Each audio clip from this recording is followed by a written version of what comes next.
Salut tout le monde, très urgent et très chaud. Frontière Mali-Algérie, frontière Tchad et le Soudan. Mes frères et sœurs, c'est chaud. Je vous parle actuellement, la première nouvelle, l'Algérie vient de lancer la construction du mur entre la frontière entre le Mali et l'Algérie. L'Algérie a commencé la construction du mur. Je vais vous montrer le mur tout de suite. Voilà le mur. Voilà le mur que l'Algérie est en train de construire à la frontière entre Tinzawatène de l'Algérie et Tinzawatène du Mali. Après, on va vous donner des détails. Pourquoi l'Algérie est en train de faire ça? Je vais vous donner des détails. Il y a aussi une tension entre le Soudan et le Tchad. Alors, je lance cet appel auprès. Le Soudan et le Tchad sont sur le point de faire la guerre. Le Soudan et le Tchad sont sur le point de s'affronter tout de suite. Si on n'agit pas, il y aura une guerre entre les deux pays tout de suite.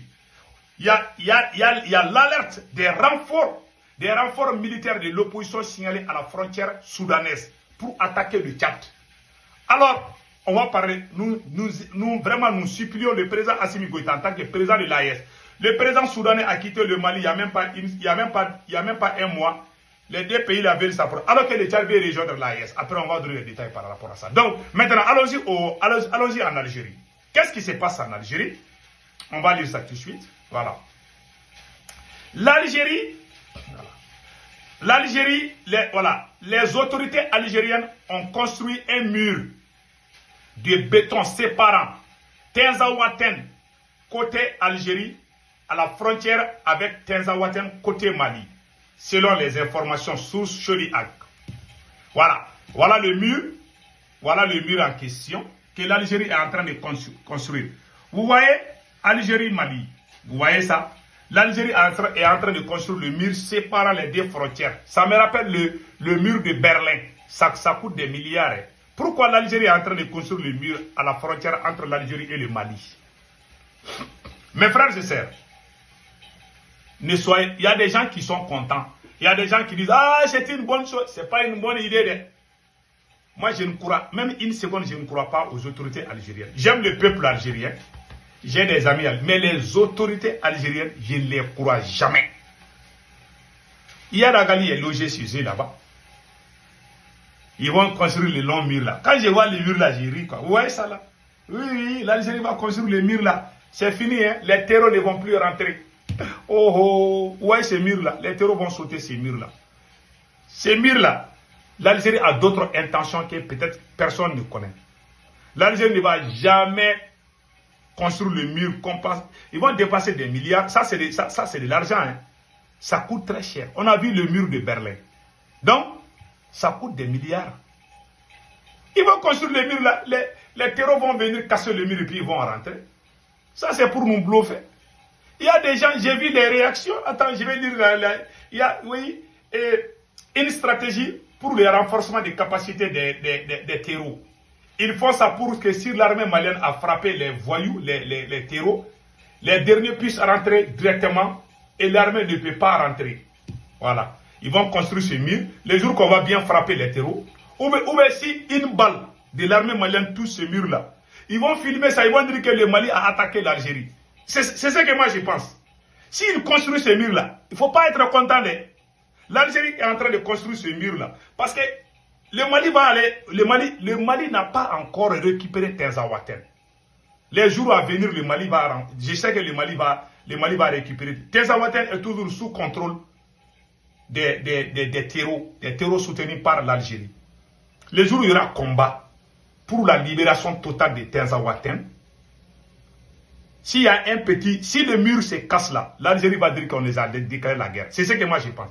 L'Algérie peut dire que l'armée malienne a détruit le mur. Ils peuvent prendre ça comme prétexte contre l'armée malienne. C'est ce que moi je pense. Je ne crois rien.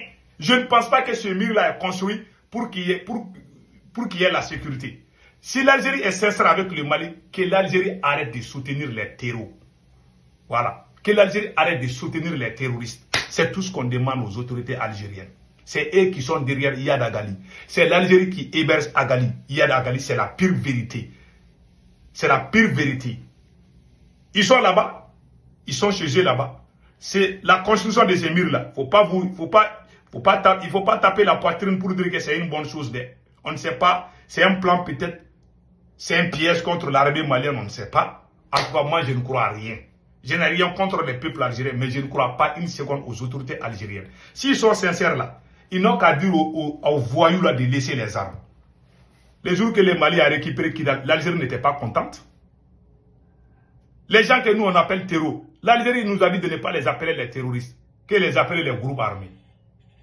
Vous voyez, si ces mêmes pays là construisent le mur là, il faut faire attention, il faut bien surveiller là. On ne sait pas ce qui se trouve sur ces murs là. Ils ont mis caméra, ils ont mis quoi? Ils veulent des choses, ils veulent des prétextes, ils veulent ça. En tout cas, moi je ne crois à rien. Je ne crois pas à l'Algérie. Point final. Je n'ai rien contre eux, hein, mais je ne les crois pas. Parce qu'il y a Dagali est logé. Les gens qui tuent les Maliens, les Burkinabés, les Niger sont logés en Algérie. Je le dis et je le répète. Je ne parle pas pour qu'on me croie. Je ne parle pas pour qu'on m'aime. Je ne parle pas pour faire plaisir. Je parle pour dire la vérité. Voilà. Et ça, c'est vrai. Personne ne peut contester cela. Ils sont là-bas. On sait, on n'est pas bête. Donc, voilà un peu ça. Donc, allons-y avec les autres nouvelles. Voilà, allons-y. En tout cas, les conseils que moi je donne, il faut bien surveiller la frontière. Allons-y avec la deuxième phase de cette vidéo. Donc, nous venons d'apprendre que ça chauffe à la frontière entre le Tchad et le Soudan. Voilà. Des renforts militaires de l'opposition signalés à la frontière soudanaise.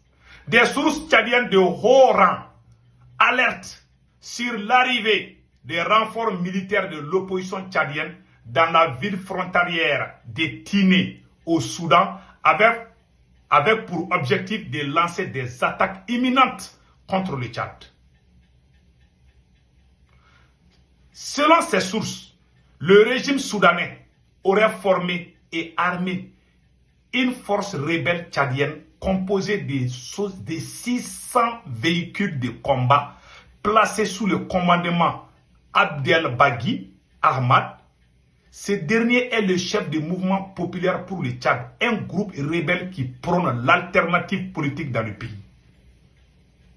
Par ailleurs, la presse soudanaise a signalé la présence d'un autre groupe rebelle à Port-Soudan, où il aurait rencontré le général Abdel Fattah al-Burhan, ainsi que les anciens chefs rebelles soudanais, Arko Minaou et Khalil Djibril.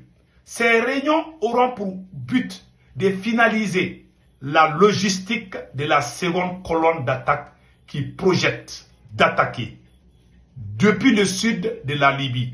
Selon plusieurs sources, ces acteurs cherchent à faire payer au président tchadien Mohamed Idriss Déby son refus de les soutenir dans leur alliance avec le régime islamiste contre les groupes de soutien rapide FCR, dirigés par le général Mohamed Hamda Dagalo, dit Ameti, engagé dans la guerre qui dure depuis 2 ans. Dans le même temps, le régime militaire soudanais s'est dit prêt à mettre des milliards sur la table pour accélérer le renversement du régime de Mohamed Idriss Déby, qu'il accuse de soutenir les forces paramilitaires de Himeti, rival à l'armée régulière. Face à ces menaces, le régime militaire de Kaka affirme que le Tchad est prêt à riposter à toute agression, quelle qu'en soit l'ampleur. Le Tchad n'est pas un ennemi du Soudan. Il est incompréhensible que ce pays soutienne une opposition cherchant à déstabiliser notre pays, notre stabilité, a déclaré une source sécuritaire tchadienne haut placée. À suivre. Fatim M, source Fatim M Tchadouan, analyste et spécialiste du Soudan, éditorialiste chez Tchadoun. Mes frères et sœurs, vous avez tous entendu. Maintenant, le président Assimi Goïta peut jouer un rôle clé dans cette affaire. Le président soudanais a quitté au Mali il n'y a même pas 1 mois. Je ne sais pas si ça dépasse 1 mois. Le général soudanais a quitté le Mali. Même pas 2 semaines, on entend qu'il y a problème entre les 2 pays. Le conseil que moi je donne au président Assimi Goïta et à tous les présidents de l'AES, l'AES peut vraiment faire la médiation entre le Soudan et le Tchad. Ces deux pays-là sont très importants géopolitiquement dans la lutte contre les terroristes. Le président soudanais, c'est l'ami du président Assimi Goïta. Si le Tchad aussi veut rejoindre l'AES, si le président soudanais a quitté le Mali, tout le monde sait les liens entre Assimi Goïta et le président soudanais. Si ces mêmes pays attaquent le Tchad alors que le Tchad veut rejoindre l'AES, ça va retarder les choses. Donc, le conseil que moi je donne, le président Assimi Goïta peut jouer un rôle clé dans cette affaire. Le président Assimi Goïta peut faire la médiation entre les deux pays. Même le président du Burkina Faso, le capitaine Ibrahim Traoré, et le président du Niger, le général Tchani, peuvent travailler ensemble pour créer un climat de paix entre ces pays. Moi, je pense que c'est une excellente idée. Si jamais le Tchad et le Soudan s'affrontent, vraiment, ça peut affecter même l'AES. Parce que tout le monde connaît. Le président soudanais a quitté le Mali il n'y a pas longtemps. Et les deux pays veulent s'affronter. Donc, on peut les ramener à se donner la main. Même le Soudan et le Tchad peuvent rejoindre l'AES aussi. Le Soudan est une puissance militaire, le Tchad aussi est une puissance militaire. Si ces deux pays rejoignent l'AES là, c'est fini pour la CEDEAO. Bye bye la CEDEAO. Je vous dis, le Soudan est 3e ou 4e puissance militaire de l'Afrique. Les mêmes Soudans que vous voyez, ils sont armés, ils sont très puissants. C'est la 3e ou 4e armée puissante de toute l'Afrique, le Soudan.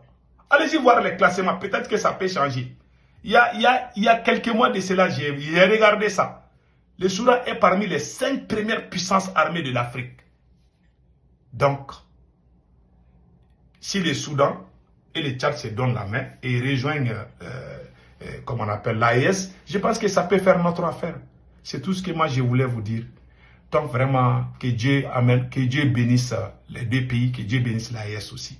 Donc j'aimerais que les autorités des 3 pays de l'AES s'impliquent dans cette affaire. Pour éviter toute escalation, tout ça. Il ne faut pas qu'il y ait la guerre entre les deux pays là. Moi je vois, il y a un général soudanais qui a menacé le président tchadien. Et parce que ce que moi je vois là, les médias tchadiens accusent le Soudan. Je ne connais pas la réalité. Je ne vais pas me mêler. Ce que je veux, c'est la paix entre les deux pays. Donc, que Dieu bénisse les deux pays, c'est tout. En tout cas, que l'AES s'implique dans cette affaire pour éviter les bains de sang. La guerre là, c'est pas bon. Hein. Donc, passez un excellent week-end. Ciao.